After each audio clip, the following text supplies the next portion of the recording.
Ladies and gentlemen, I'd like to make a short statement. In the world of royal servants, there are few more controversial figures than Paul Burrell. I think Paul is a fascinating character. As Diana's butler and footman to the Queen, he served the royal family for over 20 years. Only one man in history has ever served and been close to the Queen for 11 years and Princess Diana for 10. But Burrell was no ordinary staff member. He was a former insider who went on trial for theft from his employers and was cleared. Is this what you expected? Of course it is. But who now enjoys a lucrative life of celebrity. Honestly, Paul, isn't it about the money? It is not about the money. But how did the man handpicked by the Queen have such a meteoric rise to fame? How did he secure the trust of Princess Diana? And was he really privy to the royals' greatest secrets? With access to his family, He is very loyal. his supporters, Paul was a keeper of her secrets, there's no doubt about it. and his critics. They watch him, but they don't trust him. We tell the extraordinary story of Paul Burrell, from servant to celebrity.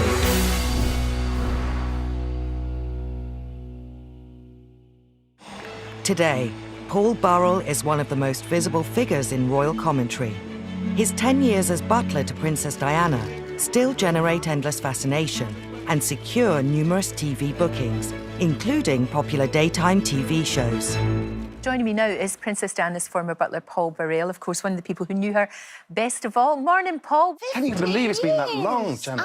I can't believe it's that long. I think in Britain, we love a character. He's incredibly colourful, he's very emotive, and of course he offers insight that a lot of people can't necessarily give. Having served as butler to Princess Diana, Paul became a household name, with the public eager to hear every detail of his life as a royal servant.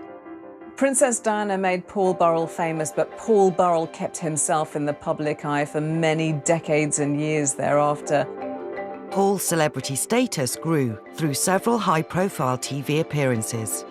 Today, he shares aspects of his domestic world with his Instagram followers. He lives in a mock Tudor mansion in Cheshire, from where he also sometimes films video messages revealing more details of his life with the royals. I've been thinking about all those parties which I attended with the royal family through the years. Parties with the Queen, fancy dress balls at Balmoral, family parties with Princess Diana, and parties celebrating the life of the princess.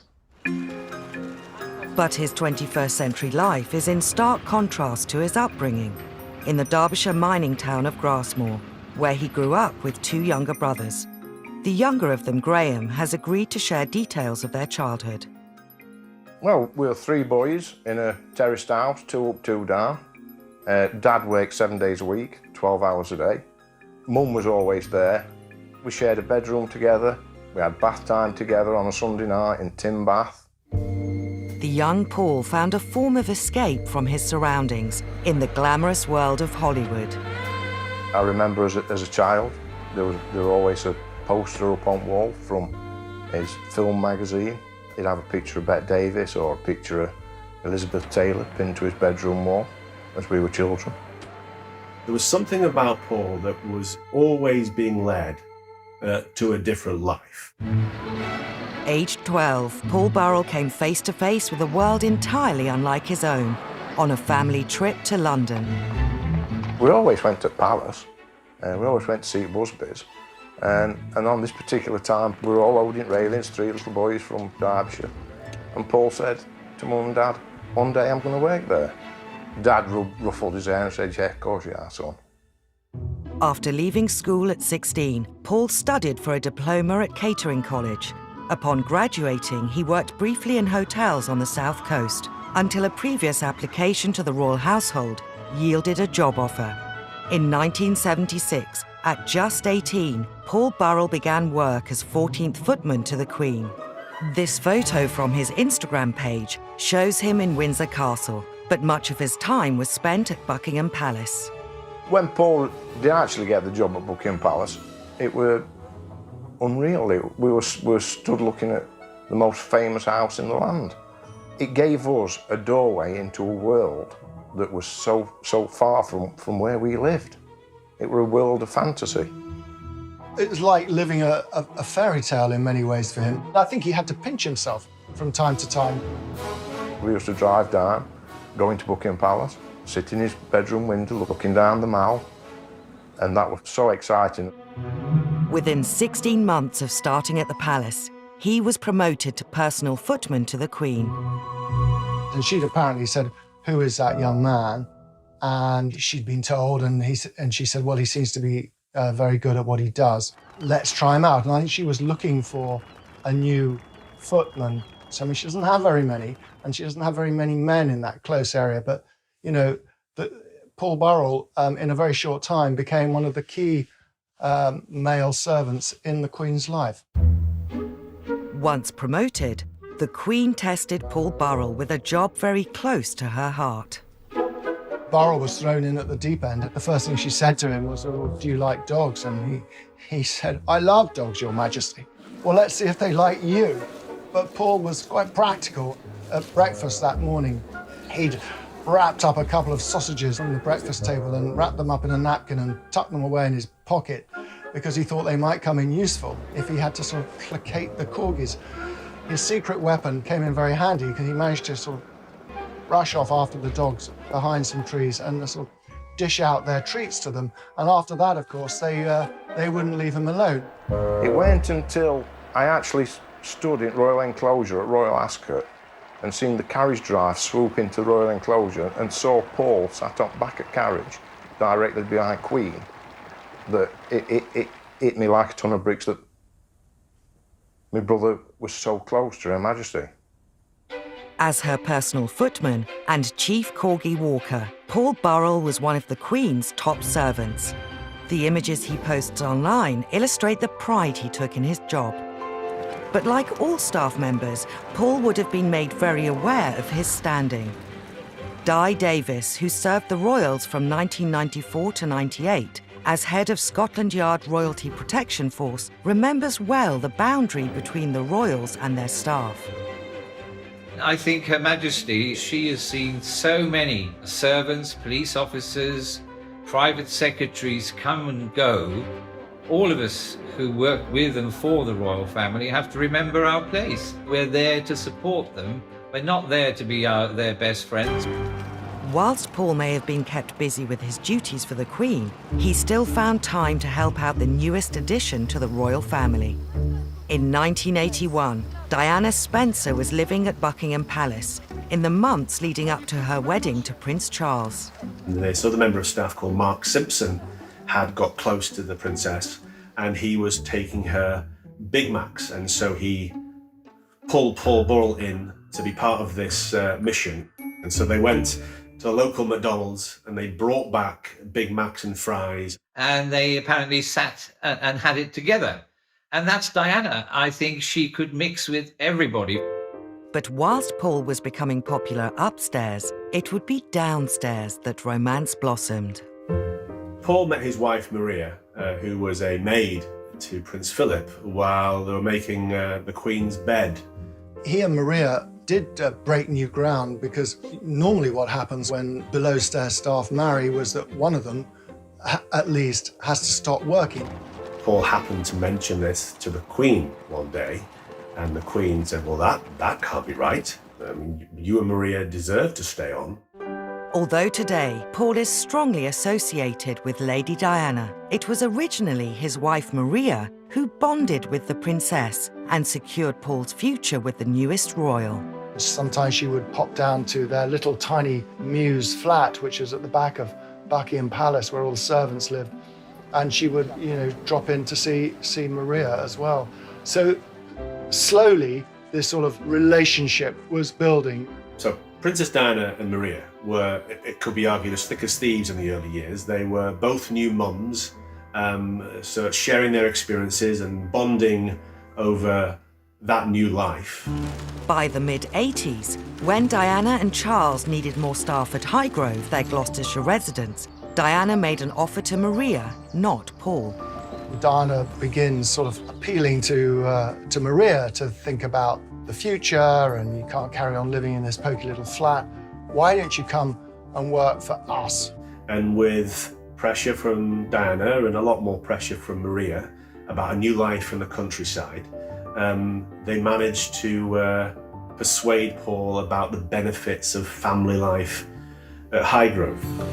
Although initially reluctant to leave the Queen's service, in 1987, Paul relented to pressure from Diana and his wife by moving to Highgrove to become butler to the Prince and Princess of Wales. And I don't blame him in one sense, you know, they were the future, as it were, or she was the future, and the potential future queen. Why wouldn't an ambitious servant want to be on the right side, as it were? But as Paul began on the exciting new chapter in his life, words of warning echoed in his ears. Just before he left, he was taken aside by a very senior figure at Buckingham Palace who said to him, Paul, there is something you need to know about the Charles and Diana household. All is not as it seems.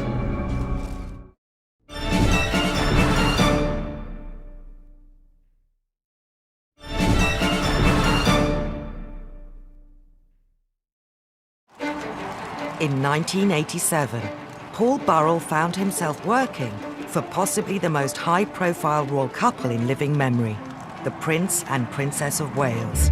Based at Highgrove, he was a highly valued butler, but relations between Charles and Diana were strained. All the staff in the royal household knew that Prince Charles was carrying on a years-long affair with Camilla Parker Bowles. Princess Diana is first absolutely suffering and devastated, and then very slowly begins to try to find love and friendship in other places. With a growing divide between Charles and Diana, the princess drew on close friends for comfort. The photos Paul shares on social media from this time reflect the increasingly personal relationship he was developing with her.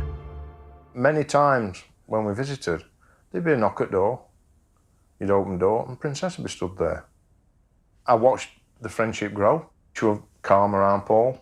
They were good together. Paul knew what she wanted before she wanted it. Paul soon found himself in a more trusted relationship with his employer than he had ever had working for the Queen at Buckingham Palace. She didn't have a husband who could talk to her. So she would talk to Paul. When she started to call him her emotional washing machine, she would dump all her innermost thoughts and emotions on him. They would spin it around together on a fast cycle, and she would always walk away feeling lighter and cleaner. Before long, Diana was asking Paul to enable her own extramarital relationships, in particular with former Army Captain James Hewitt, who had been Diana's horse riding instructor. There was one time when Diana asked him to go and pick up James Hewitt, to take him to Highgrove even, which is quite astonishing. So Burrell put him in the back of a car underneath a blanket. And I mean, whether it really worked, it's highly unlikely because there are police all over the estate at Highgrove. The marriage problems of Charles and Diana soon became public when the Prime Minister made an unprecedented announcement. It is announced from Buckingham Palace that, with regret, the Prince and Princess of Wales have decided to separate. As Diana and Charles discussed separation practicalities, the princess made an astonishing demand. Charles said, well, you know, whatever you want, just take it and go. And she said, well, what I want is, I want Paul. From 1992, Paul Burrell became butler solely to Diana, based out of Kensington Palace. It's interesting to speculate on how that felt for Paul Burrell. Did he feel that he was stepping away from the real heart of the royal family, so away from the Queen, away from Prince Charles, away from the blood heirs of the English monarchy? Or did he feel the opposite, that actually Princess Diana was clearly the superstar, obviously far and away much more charismatic and interesting than any of the other royals? Diana ran her household much more informally than any other royal. The normal hierarchy of servants was ignored, and whoever was closest to Diana personally would rise to the top. She was falling out with people, staff were coming and going. The only sort of constant in it all, at least to me on the outside looking in, seemed to be Paul Burrell. Before long, Both Diana's private secretary and her other butler, Harold Brown, left her service. Candid photos from Paul's Instagram feed reveal how Diana even started to become a feature of Paul's social life. In 1994, she attended his wife Maria's 40th fancy dress birthday party. But as their lives became ever more entwined, Diana started to rely on Paul more and more. She started leaving notes about her life, her thoughts, asking him for advice on all manner of things. Paul has given the public glimpses of these notes through social media. He was definitely now being pulled into things that a butler wouldn't ordinarily see unless invited. In recent years, Paul has been publicly questioned over whether the relationship with Diana was more like that between friends than employer and employee. The thing was, of course, she shouldn't have let me come that close. Because there's a line, and I knew where the line was. That's what I'm interested in. Yes. Do you know where the line is? Because I think Yes, that exactly your terminology. It's interesting that you know the line. Did he allow himself to cross that boundary? Yes, I suspect he probably did. I understand that if he had turned down the sort of extracurricular stuff that he was now doing for her, well, where would that leave him? He worked in Kensington Palace. He saw the revolving door of staff being turfed out who sort of fell out of favour. She needed someone else by her side. She needed someone to look after her and to give her attention, and she approached the world through her feelings. So if she didn't feel loved or cared for in the moment, she would possibly feel very, very insecure and sad. But I just have a little sense that what bonded them was Diana's need to be loved and Paul's need to be loved. In 1996, the Prince and Princess of Wales divorced, meaning Diana was officially no longer a member of the royal family. With Diana now free to use her international profile however she chose, Paul Burrell's role once again stepped up to a new level. On now iconic tours to Angola and Bosnia in aid of landmine charities, Paul travelled with her in a role that transcended his title of butler. He was wearing many hats. He was PR, he was chauffeur, he was private secretary, he was butler, he was everything rolled into one, which I think speaks to how much she relied on him and how much she trusted him. I remember that tour to Angola in particular. You know, we were all there for the famous shot of the princess walking through the minefield, and there's Burrell in a Ralph Lauren shirt, same as the princess, and you're thinking, this guy now really is very important in her life. 1997 was not only the peak of Diana's public profile, it was also the pinnacle of Burrell's career as a servant. The press described him as the most important person in her life. Gushing newspaper profiles, I should know, I wrote some of them, about who was this remarkable man. You know, boyfriends may come and go, but one man's constant step forward, Paul Burrell, and I think he rather enjoyed it. Paul soon became known as Diana's rock. I mean, a lot of people have said to me, well, he wasn't the only person she referred to as her rock. There are a number of other people. Well, that may be the case. But what I can say is that it didn't come from Burrell. I didn't hear it first from Burrell. It probably came from Diana. Paul has subsequently claimed in TV appearances he was not only her rock, but also Diana's best friend. I was her best friend. I was a great advisor on what to wear and when to wear it. I did great flower arrangements. I think the friendship were greater than they thought at the time, if that makes sense. I think it were great when you look back at it, when you actually were travelling through it.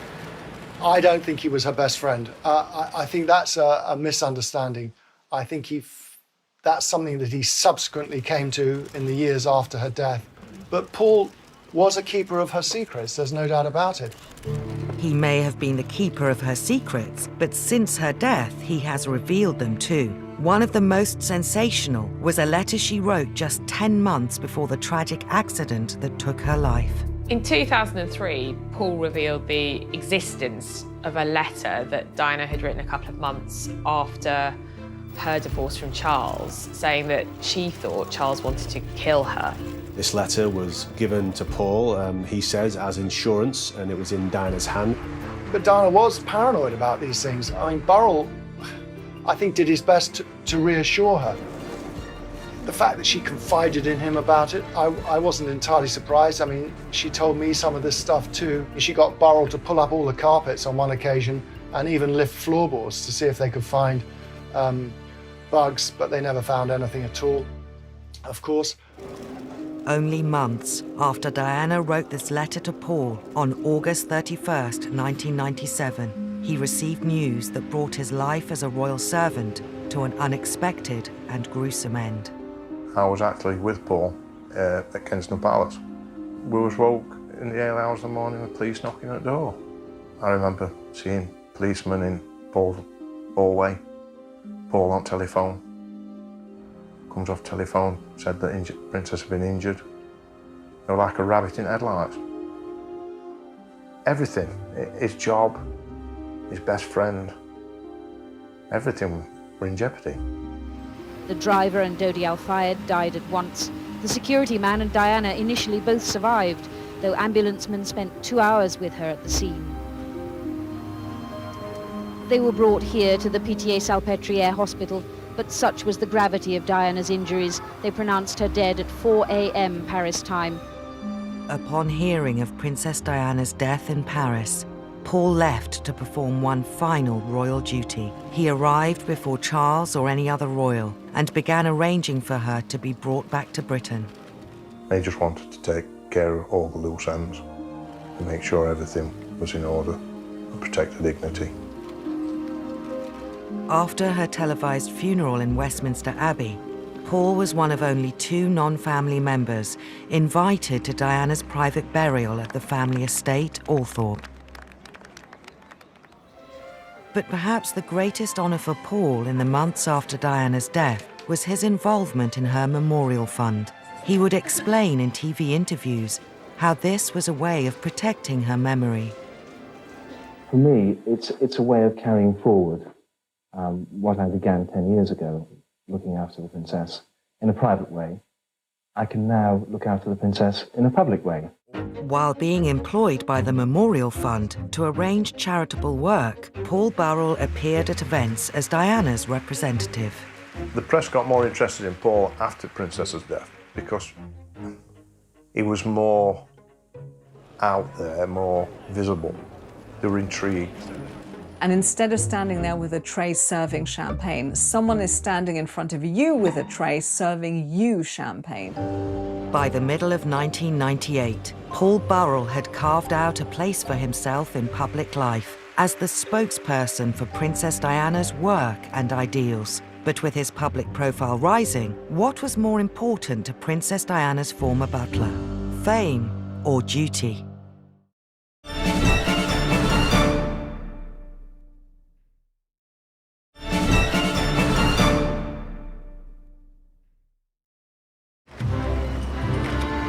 Less than a year on from Princess Diana's death, Paul Burrell, her former butler, was working as the chief fundraiser of her memorial fund. The Princess of Wales Memorial Committee gathered in 11 Downing Street for their 5th meeting. But it wasn't long before his high profile began ruffling feathers. It is a moving and natural progression for Paul Burrell to be the person to take up the mantle, to carry forth, championing the causes embraced by the princess in her lifetime. I think as Paul Burrell's stock rose and his profile increased and he found himself in the middle of the media spotlight as the person closest to Diana, I think that led to a perception that he was enjoying it all a little bit too much, that he's a butler who's getting ideas above his station. And looking out across this room tonight, I feel that her spirit is still alive. There he was at the Memorial Fund ball. He had spent 20-odd years in the shadows, as invisible as servants are meant to be, and he's thrust into the spotlight. It did seem extraordinary. He found it all almost too good to be true. And it seemed it was. In December 1998, Paul was made redundant. Mr. Burrell only had a few words to say. Paul claimed Diana's sister, Lady Sarah McCorquodale, broke the news to him in a London wine bar. To her family, he would always remain a servant, and he was working class. They were aristocracy. And of course, he was increasingly speaking on her behalf. And I think there was a feeling from her family that that was a bit inappropriate. It's human nature to want to better yourself, and I don't feel that that in itself is something we can criticise him for. But the fact that other people around him were disgruntled by it suggests that there was something else going on. And the something else could have been that other people wanted Paul to maintain his position as a staff member, or that other people noticed a grandiosity in Paul and they were fearful about where it might go. I think Paul was devastated. He thought he had done good work for the charities in Princess Diana's name. His departure from the fund once again made Paul front-page news. Paul Burrell, who joined the Prince and Princess of Wales' staff in 1988, drove off to spend Christmas with his family in Cheshire. Paul returned to Cheshire to begin a new life away from the spotlight. I think he felt he owed it to Maria and his sons to turn his back on his celebrity times. Maria wanted some stability. She wanted to be near her family. He did actually try and start a new kind of a life. I think it is too simplistic to say that Paul loved the celebrity. I think he genuinely believed that he was Princess Diana's standard carrier. He was her knight in shining armour, that it was his role to protect her, promote her, because she wasn't here anymore to do so. And so him kind of disappearing into obscurity, I don't think would ever have suited him. The Burrells' peaceful suburban life didn't last long. In January 2001, there was a dawn raid on their home by the Metropolitan Police. When the Serious Crime Squad searched Mr. Burrell's home in Farndon, Cheshire, they took away a number of items. Police found hundreds of items that once belonged to the princess. Reports of designer bags, personal letters, and more than 2,000 photos and negatives. The police were just amazed how much property he had. Some intimate letters from Diana to William, her old school reports. And I think, not unnaturally for the police, they felt, well, why would a butler have this? It was a huge story, but for Paul Burrell, his entire life was turned upside down, and the police built a case which was based on a set of assumptions. The set of assumptions were, broadly, that Burrell had hidden this stuff away, stolen it in those weeks and months after Diana's death. As the executors of Diana's estate, the Spencer family made the final decision to pursue the prosecution. Paul was charged with 3 counts of theft relating to over 300 items. Once it was clear that the Spencers wanted the trial to go ahead come what may, I think Prince Charles's household had to be seen to be working in tandem with the executors and therefore lent their support to the trial. Almost 2 years after the Burrells' house was raided, the trial began at the Old Bailey. Today, he's here at the Old Bailey, charged with stealing from her estate.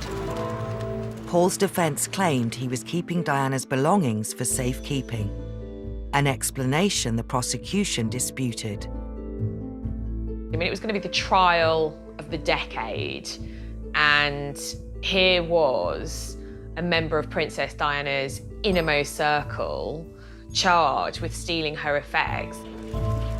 I talked to him many times. He was suicidal at times. He was in a very dangerous place. His view was that when the boys were older, they would want to have this stuff, and they would be grateful to him that he had preserved it. Now, this was a slightly naive view, but it was a view.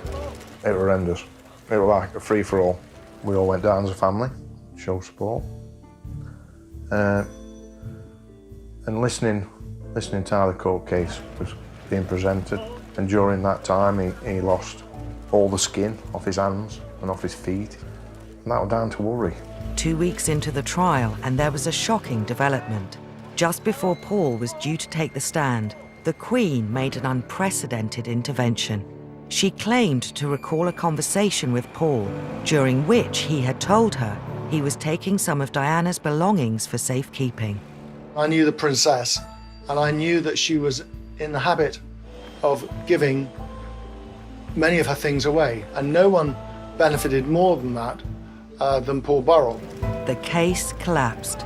He's happy and relieved to have been acquitted on all charges after the terrible ordeal of the last 21 months. I think, at the end of the day, Paul Burrell would have liked his right to reply in court to balance out the accusations and the reputation damage that had taken place over the previous 2 weeks. But ultimately, the Queen stepped in. There was a celebratory lunch with his legal team in Covent Garden, pasta and champagne, to prepare for the journey home to Cheshire. Congratulations. How's it feel? Congratulations. How do you feel? Very happy, thank you. Where's the taxi? After the trial, Paul Burrell once again returned to his home in Cheshire. But this time, it seemed he wasn't ready to settle for a quiet life. Wait and see what people offer me and go forward in a positive way. Notoriety isn't a bad thing in tabloid Britain. These are things that the public really likes. So he was canny enough to know that he may get a few juicy offers, which he did. The Daily Mirror's boasting that it will shed light on the trial with Paul Burrell's exclusive account of the last 22 months. He sold his story to the Mirror, and again, no doubt, thought, well, I've been put through the mill on this issue. What benefits can I bring to my family, to my future career? The establishment have tried to destroy me. What can I do to enhance my situation? Paul's next move saw him thrust into the spotlight once more. He wrote a book, A Royal Duty, claiming to set the story straight. To understand the motivation as to why Paul wrote A Royal Duty, you first have to understand and see what happened to him. He had been put on trial, accused of the ultimate betrayal, of thieving from Princess Diana. He had become a pariah in many respects, and it's fair to say that they went to the brink of ruin. I think the intention, from what I understand, was always to give his side of the story. He felt that the public thought he was a common thief, and he had to explain what he did and why he did it. In the weeks leading up to the book's publication, it was serialised in the Daily Mirror. Piers Morgan, the editor at the time. He'll never betray Diana, he'll never betray the Queen, he's made it very clear. The week before the book was due to be published, there was an unprecedented statement from Princes William and Harry. William tonight finally decided enough was enough. Their press secretary read it out. We cannot believe that Paul, who was entrusted with so much, could abuse his position in such a cold and overt betrayal. It is not only deeply painful for the two of us, but also for everyone else affected. And it would mortify our mother if she were alive today. And if we might say so, we feel we are more able to speak for our mother than Paul. We ask Paul, please, to bring these revelations to an end. William and Harry speaking out about the book added fuel to the fire and generated more interest, because of course people then thought, gosh, what's in it? What's so bad that William and Harry are so upset? Paul responded with his own statement. I am saddened at the statement issued on behalf of Prince William and Prince Harry.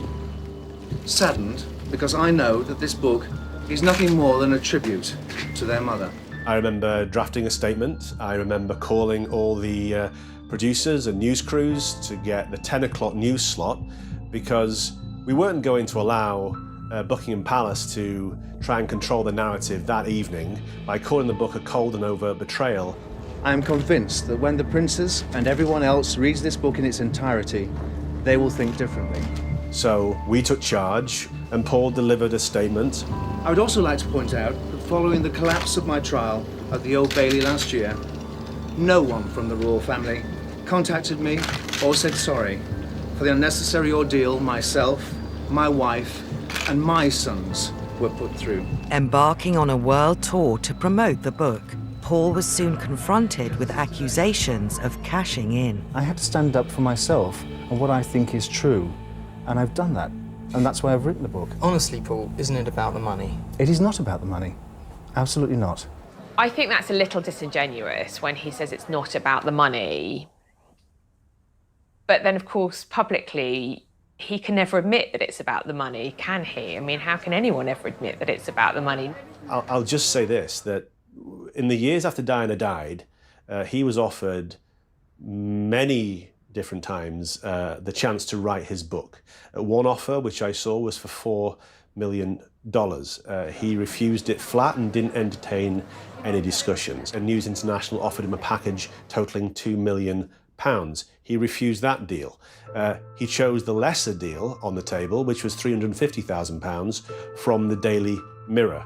It was about, for Paul, the truth. How could his story be presented as he wanted it to be presented?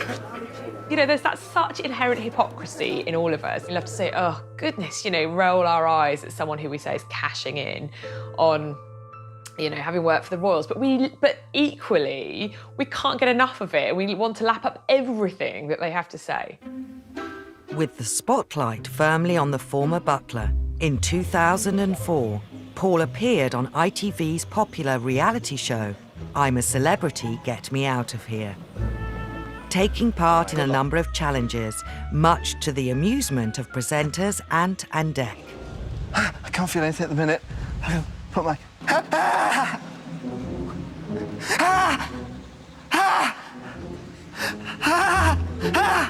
And I watched some of it, and he was very funny. You know, he was screaming and shouting, as people do. Paul finished the show in second place. And I think he was surprised at how well he did. It was a real kind of role reversal. He'd been kind of public enemy #1, and now suddenly he was the nation's sweetheart. With his popularity on the rise, Paul decided to move his family to America, where he accepted offers to endorse a range of products, from teacups to linen. I do understand why, if you've been in a trial in England and it was very exposing, you get to America where people are going to treat you much better and they're going to treat you like you're famous, without any baggage at all, with a nice little paycheck ticking over. It's seductive. The Americans love British royalty, and they love the kind of Downton Abbey, upstairs, downstairs kind of story. So here was a bona fide servant to the British royal family, best mate of Diana's, and was prepared to talk about it. So the Americans lapped him up. Paul's popularity wasn't to last. After the inquest into Diana's death, he was secretly filmed, admitting he didn't tell the whole truth in court. Paul's world once again came crashing down.